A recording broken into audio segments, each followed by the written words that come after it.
So yeah, last year at the Off Festival in Portugal, a guy came up to me and said, you know, would I speak at this conference next year, a year away in Berlin?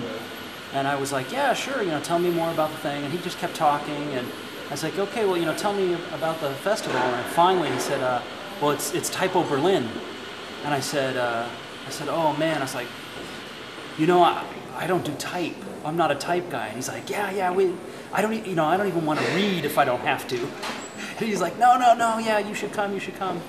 And so he said the theme is space, and I thought, okay, that's a pretty cool theme. You know, it's vague enough to do a lot of experimentation within this idea of space.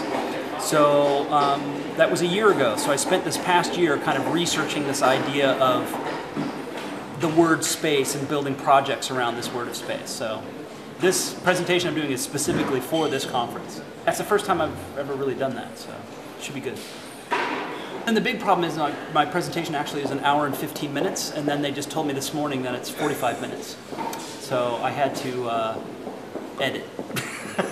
I have CS4 on my laptop, but actually I still author most of my stuff in CS3. I just like the interface better in CS3, but I'm doing full AS3, and AS3 is obviously supported in both CS3 and CS4. There's a few functions that are specific to CS4, so what I'll do is I'll actually write it in CS3, I'll write the code that only will compile in CS4, move it over to my laptop, run it, and then pull it back.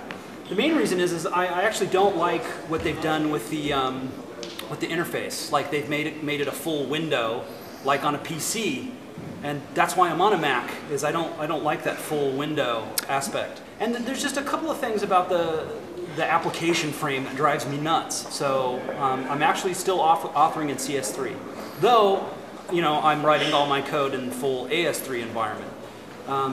So I generally will only launch the IDE unless I'm like doing graphics.